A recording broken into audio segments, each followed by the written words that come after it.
Creating a safe area for your pet to enjoy the outdoors is an important part of pet ownership. The Pet Safe Stay and Play wireless fence is designed to help you create a safe area for your pet to enjoy the outdoors, whether you're at home or away. Training your pet to understand their containment area is an important part of setting up your system. This video is designed to walk you through how to train your pet. It's very important that you be really consistent in your training, but also make it fun and be patient with your pet. You don't want them to be stressed at all through the training process. It's very important to read your training and operating guide before you get started. This way you'll know everything that's involved. Now let's get started. So this is Laura and her dog Ellie. They're going to be going through the wireless fence training today. How you guys doing? Great. Good. Now as you can see, Ellie has long fur, so we're using the longer contact points on her collar. If you need any help on installing these longer contact points, you should watch our video on setting your system up. Now it's really important that when you're training your pet, you do it in about 10 or 15 minute increments, because shorter sessions are better than longer sessions for your pet's retention and the overall training. Now Laura's also got some treats in her pocket for Ellie, so they're going to spend some time playing and they're going to have fun with it, so that Ellie's really excited about this. So you guys go play some. Yeah, let's go, Ellie. At any time during your training, if your dog starts to show signs of stress, such as their ears are laid back or they're tucking their tail, take a break. Consider adding more days to the training or having a few more sessions. Make sure to include lots of toys and treats and playtime so that it's more fun for your pet.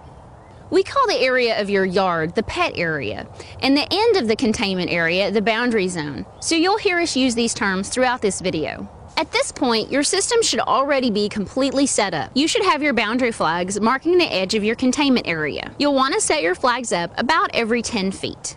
Now when you start your training, you want to begin with your receiver collar set to level 1, which is the tone only mode. So press the button in the center of your receiver collar and the light will flash once, letting you know it's on level 1. Now you'll want to put a separate collar and leash on your pet for this part of the training.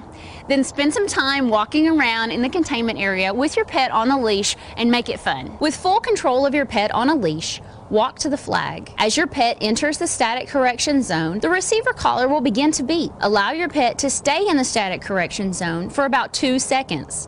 Then gently pull him back into the pet area. Repeat this process until your dog resists going near the flag. Shoot to master about 3 to 4 flags per session. Ellie's doing really good. She's not going past the flag, so this is great. On day 1, just do about 3 training sessions, 10 to 15 minutes each. Great job, guys. Immediately praise and offer your pet a treat. So on training days 2 through 4, you'll want to advance your receiver collar to level 2. This is the level that has tone and the lowest level of static correction. Now all dogs are different, and some need a lower level of correction and others need higher. So begin on level 2 and test this with your dog. Advance 1 level at a time until you see your pet recognize the static correction. When you see it, that's the level you want to be on. As on day 1, with full control of your pet on a leash, walk to the flag. As your pet enters the static correction zone, the receiver collar will begin to beep, followed by a static correction. If your pet does not respond to the static correction, confirm that the receiver collar is fitting properly. If the receiver collar is fitting properly, but your pet didn't respond to the static correction, increase it by 1 level. When you see your pet get the static correction, lead them gently back into the pet area. Immediately praise and offer your pet a treat.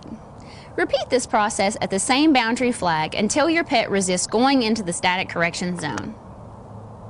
Now on days 5 through 8 of your training, you want to start introducing some distractions so that your pet understands that they're supposed to stay within the boundary area regardless of what distractions happen outside of that area. So with your pet on a leash, you'll want to start introducing some distractions. And you can do this through throwing a toy or a treat outside the boundary area. Now if your pet avoids the distraction like Ellie did, you want to give them praise and say, "Good dog." Now if your dog does go for the distractions, that's okay. Simply let them go for the distraction, let them get the static correction, and then lead them back into the safe area and give them praise. Keep doing this with the distractions until they avoid them altogether. Now on days 9 through 14, you can start to let your pet enjoy the pet area off leash. So spend some time in your yard just walking around. You can be preoccupied with other activities and just keep a close eye on your pet the whole time. As long as they're staying in the boundary zone, offer them lots of praise. After about 2 weeks of training, your pet is ready to run. but check in on your pet at regular intervals. After you're satisfied with your pet's training, remove every other boundary flag every 4 days until all flags are removed, but you may want to save them for future use. Now, you may have some instances once your system is all set up in which you want to take your pet outside of the pet area, and that's okay. But to do this, you want to just remove the receiver collar, and then you have a couple of options. You can either carry your pet outside of the area, or if your dog's a little big or you simply want them to walk, just put a leash on them and walk them out of the containment area. Now, they may be a little reluctant to leave, so just make sure that you give them a command like, "It's okay," or "Let's go," letting them know that this is the only instance in which it's okay for them to leave the area.